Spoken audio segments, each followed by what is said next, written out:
Chapter 3. The Loom of Fates. As dawn broke over Marston, the familiar tick-tock of the clocks in Elias's shop carried a subtle dissonance. A quiet, almost imperceptible hum that set his nerves on edge.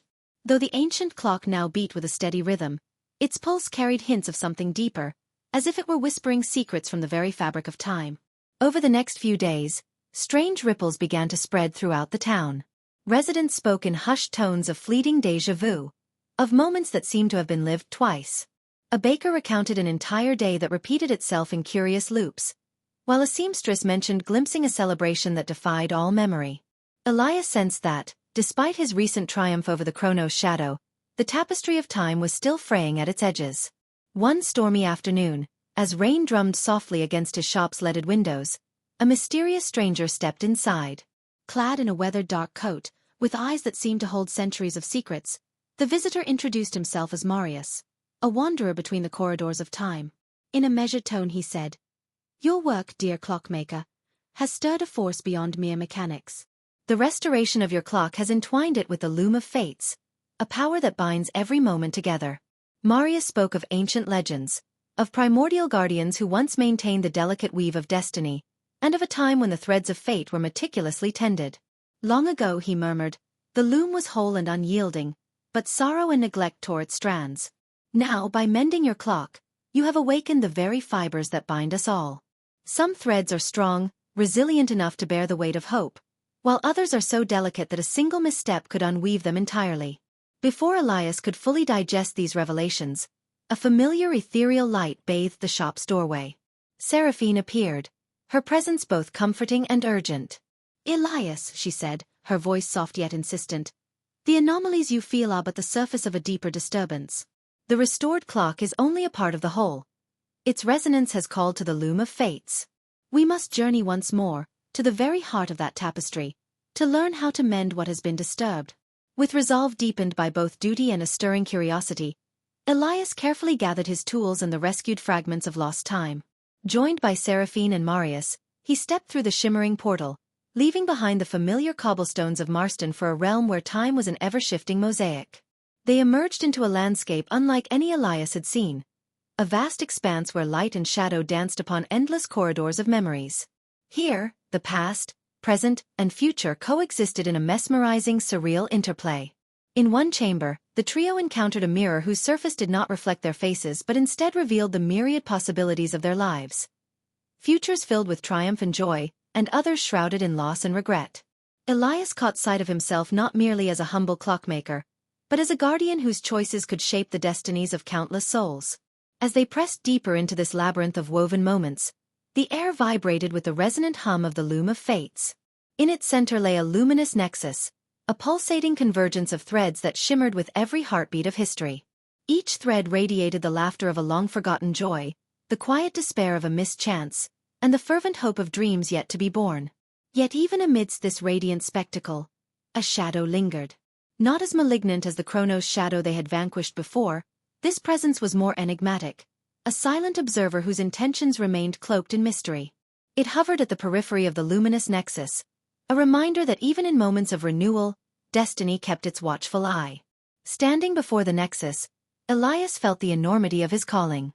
His fingers brushed against the luminous threads, and in that instant, visions flooded his mind, a montage of possible futures, intertwined with every choice he had ever made. The sensation was both overwhelming and transformative, as if he were being offered a glimpse into the very soul of time. Seraphine's gentle hand on his shoulder and Marius's steady gaze reassured him even as questions churned in his heart. "We stand at a crossroads," Seraphine whispered. "The loom of fates is not merely a force to be tamed. It is the record of every heartbeat, every dream, every sorrow that has ever graced this world. Our journey now is not to force a single outcome, but to learn how to nurture the threads that bind us, so that the future may be as vibrant and whole as the past." With that, the trio resolved to explore further into the depths of the loom.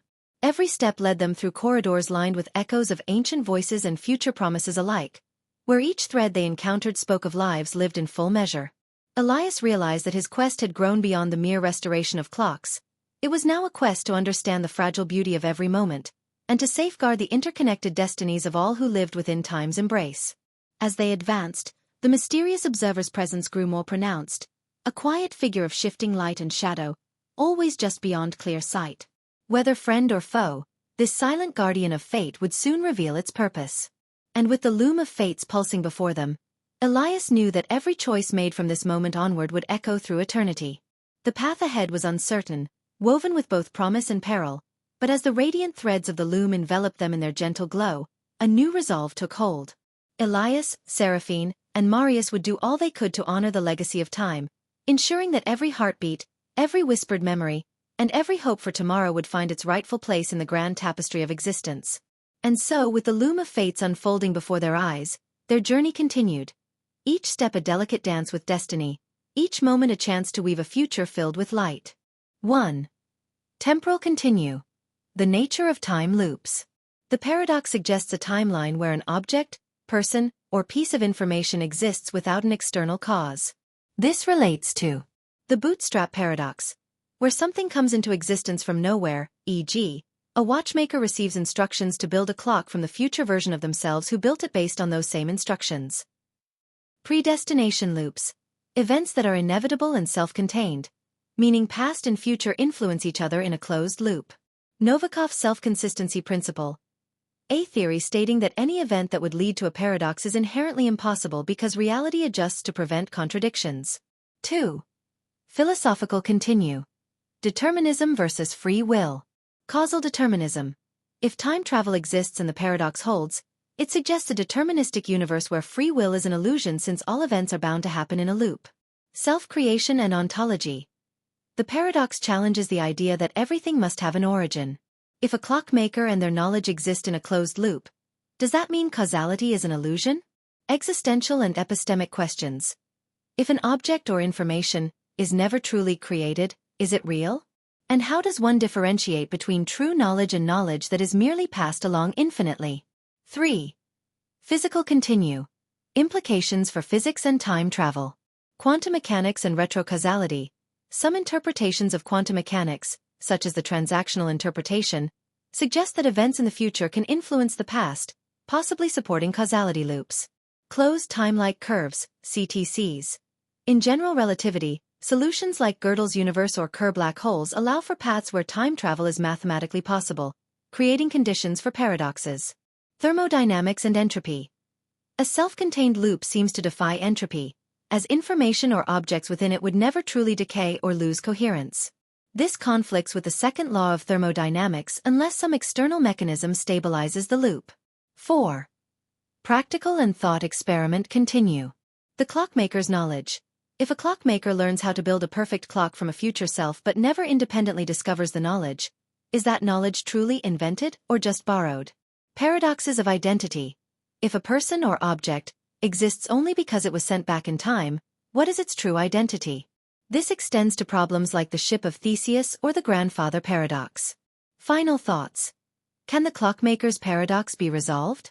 The paradox remains unresolved, but it serves as a powerful lens through which to examine time, causality, and the structure of reality. Whether time is truly a loop, a branching series of possibilities, or an irreversible arrow, the clockmaker's paradox challenges the foundations of how we understand existence itself. A lone, mysterious clockmaker.